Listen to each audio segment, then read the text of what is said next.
Students, आजको क्लासमा हामी जाभामा एरे क्लास भनेको के हो त्यसको बारेमा डिटेल्समा एक्सप्लेन गर्नेछौँ। एरे क्लास चाहिँ जाभा प्रोग्रामिङको युटिल प्याकेज भित्रको चाहिँ एउटा पार्ट हो हैन। यसको युज के को लागि हुन्छ भने जस्तो हामीले जाभामा जति पनि एरेमा लाइब्रेरी फंक्सनहरु युज गर्छौं त्यसको युज गर्नको लागि चाहिँ हामीले के गर्नुपर्ने हुन्छ भने एरे क्लासलाई इम्पोर्ट गर्नुपर्ने हुन्छ र अनि मात्र हामीले जति पनि लाइब्रेरी फंक्सन्सहरु छन् अथवा लाइब्रेरीको मेथडहरु छन् तिनीहरुलाई चाहिँ युज गर्न मिल्छ है त। जस्तो कस्तो कस्तो किसिमको मेथडहरु छ तिनीहरुलाई कसरी युज गर्ने भन्ने बारेमा पनि हामी डिटेल्समा एक्सप्लेन गर्नेछौं। जस्तो हाम्रो कम्पेयर छ, कम्पेयर मेथड चाहिँ खास गरेर एस्की भ्यालुको अनुसार चाहिँ कम्पेयर गर्नको लागि यसलाई युज गर्ने गरिन्छ। त्यस्तै गरेर कपी अफ छ, कपी अफ भनेको चाहिँ क्रिएट अ कपी अफ एरे with a length width new length, ती जुन एलिमेन्ट्स छ त्यो एलिमेन्ट्सहरु सहितको नयाँ लेन्थसितको एउटा एरे क्रिएट गर्नको लागि अथवा कपी गर्नको लागि एलिमेन्टहरुलाई कपी गर्नको लागि चाहिँ हामीले कपी अफ मेथडको युज गरिन्छ। र डिप इक्वल्स भनेर छ, डिप इक्वल्स भनेको चाहिँ मल्टी डाइमेन्सनल एरेहरुको हरेक इच एन्ड एभ्री एलिमेन्ट्सहरुलाई चेक गर्नको लागि इक्वल छ कि छैन, दुईटा मल्टी डाइमेन्सनल एरियाहरुको एलिमेन्ट्सहरु इक्वल छ कि छैन भनेर चेक गर्नको लागि चाहिँ हामीले के गरिन्छ डिप इक्वल्सको युज गरिन्छ भने यस्तै इक्वल्सको युज के को लागि गरिन्छ check if two arrays are equal in length and elements. अब के छ भने कुनै पनि 1D एरेको एलिमेन्ट्सहरु इक्वल छ कि छैन भनेर चेक गर्नको लागि चाहिँ हामीले इक्वल्स मेथडलाई युज गरिन्छ। यस्तै गरेर फिल मेथड छ, फिल मेथड भनेको चाहिँ जस्तो हाम्रो एउटा एरेमा अलग अलग एलिमेन्ट्सहरु छ त्यसको सट्टामा सबैको सट्टामा चाहिँ कुनै एउटा स्पेसिफिक एलिमेन्टलाई फिल गर्नु पर्यो भने त्यस्तो कन्डिसनमा चाहिँ हामीले के गरिन्छ फिल मेथडको चाहिँ युज गरिन्छ। र यस्तै मिसम्याच मेथड छ, मिसम्याच मेथड भनेको चाहिँ हाम्रो दुईवटा एरियाहरुलाई कम्पेयर गरेर कुन इन्डेक्समा चाहिँ हाम्रो भ्यालु मिसम्याच भएको छ भनेर पत्ता लगाउनको लागि चाहिँ मिसम्याच मेथडको युज गरिन्छ भने सर्ट चाहिँ एसेन्डिङ अर्डरमा हाम्रो एरेको जति पनि एलिमेन्ट्स छ त्यसलाई सर्ट गर्नको लागि चाहिँ हामीले सर्ट मेथडको युज गर्न सकिन्छ है। अब यस्तै गरेर प्रोग्राम तर्फ लागौं। हाम्रो सबैभन्दा सुरुको प्रोग्राम छ कम्पेयर। अब कम्पेयर यहाँनिर चाहिँ जस्तो हाम्रो प्रोग्राम छ सबैभन्दा पहिले हामीले एरे क्लासलाई इम्पोर्ट गरेका छौं java.util.arrays भनेर चाहिँ एरे क्लासलाई यहाँनिर हामीले इम्पोर्ट गरेका छौं एरे क्लासलाई। यो गरिसकेपछि चाहिँ हामीले अब एरेको जति पनि मेथडहरु छ त्यसलाई चाहिँ युज गर्न मिल्छ है।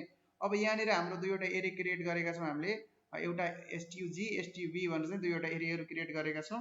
अब त्यसको आधारमा चाहिँ हाम्रो तलपट्टि के गरेका छौं हामीले यहाँनिर चाहिँ एरेको मेथडलाई arrays.compare भनेर चाहिँ stug, stv गरेका छौं। यसको मतलब चाहिँ हाम्रो के छ भन्दा एरेको भ्यालु यहाँनिर चाहिँ कम्पेयर हुन्छ। कम्पेयर भइसकेपछि एस्की भ्यालुको अनुसार यसको डिफरेन्स कति छ त्यसलाई चाहिँ निकाल्ने काम गर्छ।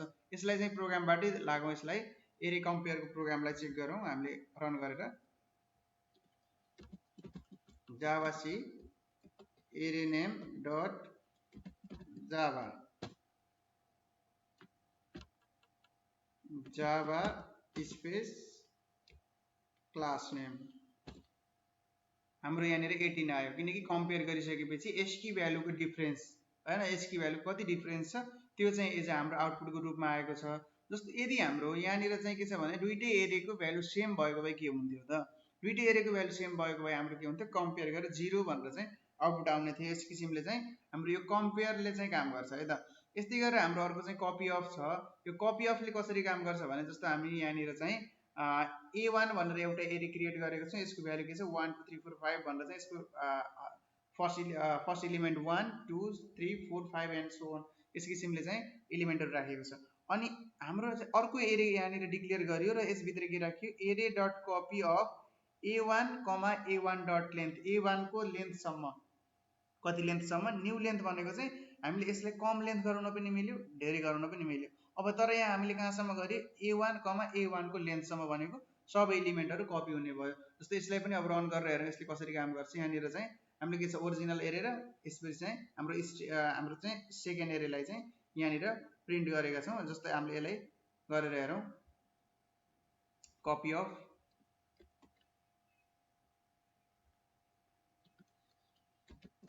जावाc space copy of dot Java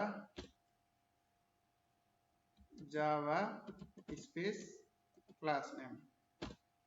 यहाँनिर चाहिँ हाम्रो एरेको लेन्थ सम्म टोटल भ्यालु 1 2 3 4 5 थियो भने सेकेन्ड एरेमा पनि के भयो 1 2 3 4 5 एरेको लेन्थ सम्मको सबै भ्यालुहरु कपी भएर चाहिँ एज आउटपुटको रूपमा फर्स्ट एरेमा जे थियो त्यही एलिमेन्टहरु सेकेन्ड एरेमा पनि आयो हैन। यो किसिमले चाहिँ हामीले के गर्न सकिन्छ भने एरे को चाहिँ हाम्रो कपी अफ मेथडलाई चाहिँ युज गर्न सकिन्छ भन्ने कुरा भयो। यो सँगै हाम्रो अर्को मेथड छ जुन डिप इक्वल्स छ, जुनलाई अघि पनि मैले भनेको थिएँ। 2 डाइमेन्सनल एरेको चाहिँ हरेक इलिमेन्टहरूलाई चेक गर्नको लागि इक्वल छ कि छैन भनेर चेक गर्नको लागि त्यसमा युज गरिन्छ। जस्तै यहाँनिर हेरौँ, हामीले 3वटा एरे बनाएका छौँ र 3वटा एरेमा फर्स्टमा चाहिँ डिप इक्वल्स भनेर A1 र A2 लाई, एरे 1 र एरे 2 लाई चेक गऱ्यौँ र दोस्रोमा चाहिँ एरे 2 र एरे 3 लाई चेक गऱ्यौँ। यसले चाहिँ के छ भने ट्रु र फल्सको रूपमा चाहिँ यसले आउटपुट दिने गर्छ। जस्तो यसको फर्स्ट आउटपुट आएको छ, के आएको छ, एरे 1 इक्वल्स विथ एरे 2 ट्रु आयो, किनकि एरे 1 र एरे हाम्रो 2 के छ 1 2 1 2 3 4 3 4 इक्वल छ। सबै डिप इक्वल भनेको सबै भ्यालुहरू चेक गर्छ यसले।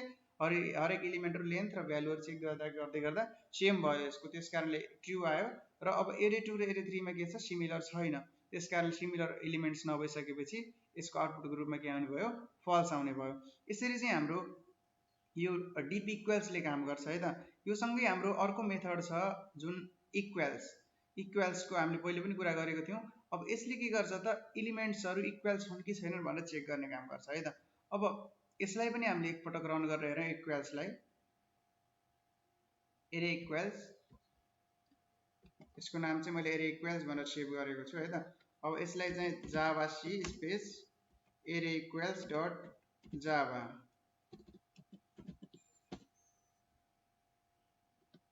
जावा स्पेस एरे इक्वल्स, यसको आउटपुट चाहिँ ट्रु आयो। अब किन ट्रु आयो त, अब यसको लेन्थ के छ, यसको लेन्थ पनि 3 छ र यसको लेन्थ पनि 3 छ। यसले चाहिँ लेन्थ, यो चाहिँ 1D एरेको मात्र है, फेरि 1D एरेको लेन्थ चेक गर्ने काम चाहिँ कसले गर्छ, इक्वल्सले।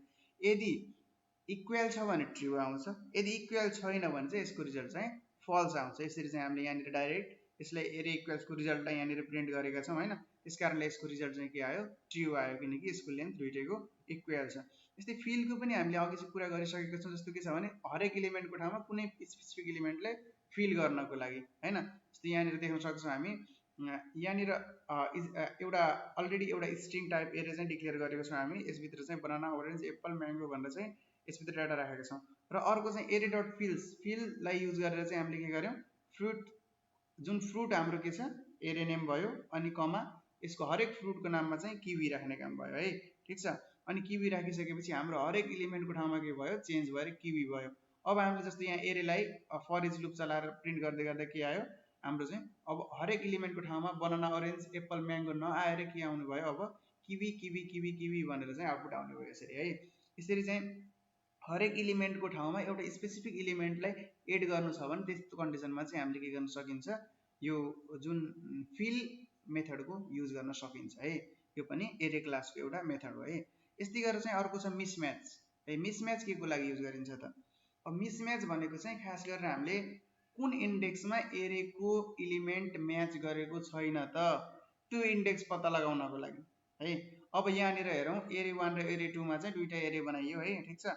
अनि एरे बनाइसकेपछि चाहिँ इन्ट मिसम्याच इन्डेक्स भनेर चाहिँ एउटा इन्टिजर टाइप भ्यालु रिटर्न जहिले पनि इन्टिजरमा गर्छ, कुन इन्डेक्स नम्बर गर्छ नि त, त्यो इन्डेक्स नम्बर गर्ने भएको भएर यसलाई चाहिँ इन्टिजर टाइप डिक्लेयर गरेको है त। अनि यसपछि चाहिँ हाम्रो के छ भन्दा एरे डट मिसम्याच एरे 1, एरे 2 लेखिसकेपछि एरे 1 र एरे 2 मा मिसम्याच भएको इन्डेक्स कुन छ, सेकेन्ड इन्डेक्स छ हैन।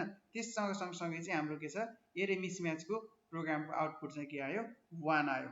सेकेन्ड इन्डेक्स अथवा इन्डेक्स नम्बर 0 एन्ड 1 भनेको चाहिँ सेकेन्ड इन्डेक्स हाम्रो के भयो, मिसम्याच भएको इन्डेक्सको रूपमा सेकेन्ड इन्डेक्स अथवा इन्डेक्स नम्बर 1 चाहिँ यहाँनिर आउटपुटको रूपमा आयो है त, ठिक छ।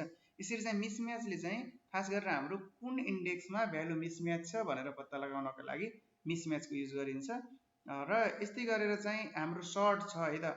सर्टको पनि हामीले अघि डेफिनेसनमा कुरा गरिसकेका छौँ। एरेको जति पनि इलिमेन्ट्सहरू छ त्यसलाई चाहिँ के छ भन्दा एसेन्डिङ अर्डरमा सर्ट गर्नको लागि है, एरेको इलिमेन्टहरूलाई एसेन्डिङ अर्डरमा सर्ट गर्नको लागि चाहिँ हामीले खास गरेर सर्ट मेथडको युज गरिन्छ।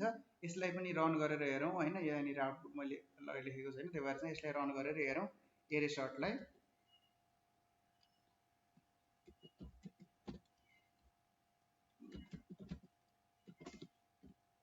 एरे sort dot Java, Java space array short,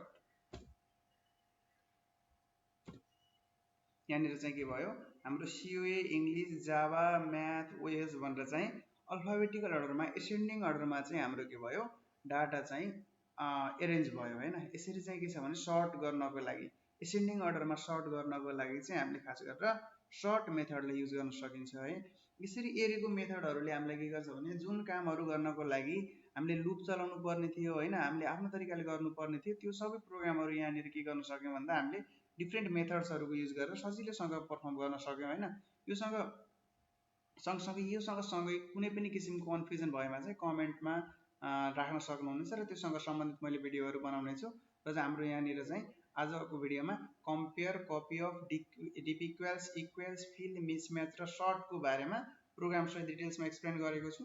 यस्तै सी प्रोग्राम, जाभा प्रोग्राम लगायत जति पनि हाम्रो कम्प्युटर इन्जिनियरिङ रिलेटेड सब्जेक्टहरू छ त्योसँग सम्बन्धित भिडियोहरू पाउनको लागि चाहिँ हाम्रो च्यानललाई सब्सक्राइब गर्नु होला। Okay, thanks for watching.